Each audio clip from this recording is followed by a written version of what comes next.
Hey, welcome back everyone. It is now December 28th of 2020, and ever since the very end of The Mandalorian Season 2, a lot of fans around the world have been very intrigued about the future of the Star Wars franchise by Jon Favreau, Dave Filoni, George Lucas, and others out there that are coming into play here for the new universe.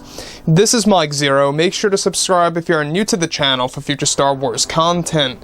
Now, one thing about Star Wars is that we have all witnessed what happened in chapters 13, chapters 14, and 16, which, by the way, I believe were the best episodes within the Mandalorian series. Now, that's just my take on things. Obviously, everybody out there has a different opinion, but the introduction of Ahsoka Tano in the form of live action by Rosario Dawson was a major moment in Star Wars history. It really was a big reveal by Dave Filoni. He was the one who handled a lot of the Ahsoka Tano scenes in Chapter 13. I thought he honestly did an amazing job with that particular episode. Now, moving ahead, we do know that Jon Favreau and Filoni are working together as a team with George Lucas by their side in order to really give the fans a brand new take on the Star Wars universe.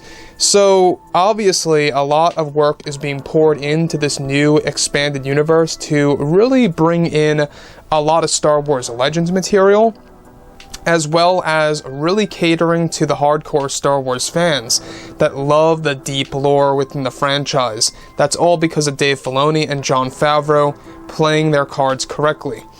So, with that being said, what's really exciting has all to do with Rosario Dawson, the character of Ahsoka, and Grogu. Now, given that The Mandalorian Season 2 is now over, Disney and Lucasfilm are focused on their new Star Wars projects moving ahead with the new universe. It's described that currently Rosario Dawson is getting ready to begin work on the Ahsoka Tano TV series.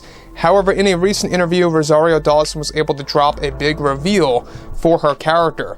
It's described that she was able to unveil exactly how Ahsoka was able to learn the language of Yoda's species, stating that Ahsoka had trained with Yoda at one point in time to learn the language of his kind, and that this will be further explored in future seasons of The Mandalorian, as well as the Ahsoka Tano TV show, revealing that Yoda had a big part in her learning Grogu's language through the ways of the Force, implying that Ahsoka Tano learned the language through the Force ghosts of Yoda, rather than the living version of Yoda from the prequels and originals. Rosario goes on to state that this was an idea by Jon Favreau in order to actually make Yoda more connected to Ahsoka Tano, and that Dave Filoni will touch on more of this in the near future.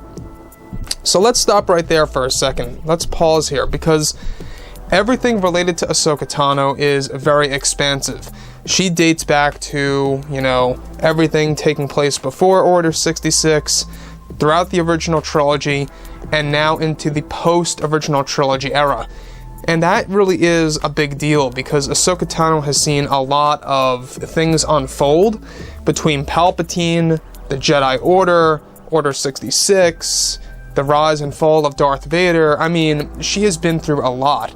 Now, this revelation of how she was able to learn Grogu's language is an interesting one at best, because what essentially Rosario is revealing here is the fact that there is going to be a bigger connection between Rosario Dawson's take on Ahsoka and the character of Yoda in the Ahsoka Tano TV show.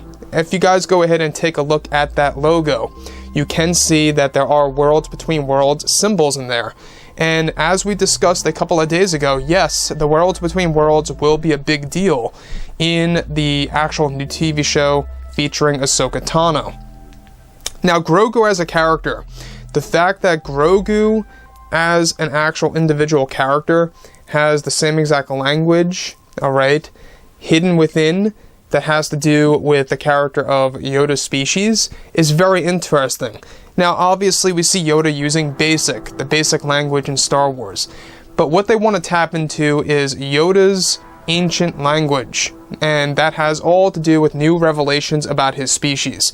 So yes, given that he does use the basic language in the prequels and the originals and in The Last Jedi, but they want to explore Yoda's ancient language, and that, to me, I think is going to be the most interesting take on Star Wars, the fact that we're going to be learning more about Yoda's background and his backstory, which, by the way, They are going to be bringing Yoda back into the equation in High Republic-oriented projects for Disney+, so looking forward to that as well.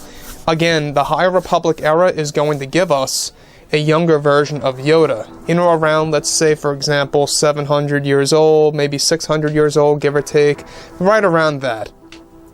So we're going to see pretty much a middle-aged version of Yoda in the High Republic timeline, and that to me is the most exciting thing to look forward to as well. So Ahsoka Tano, she is coming back in Mando Season 3 and 4, as well as her own TV show. She's associated already with 3 different projects. Rosario has a lot on her plate, and she's a very talented actress, and I think that she has a great career ahead of her, apart from what she has already been involved with before in the past. So like I've said before in the past, guys, drop a comment below. Let me know what you think about all of this in the comments, and if you guys did enjoy the content for today, do make sure to drop a thumbs up on this video to support the channel. I thank you all so very much for the kind support, and I'll catch you guys next time.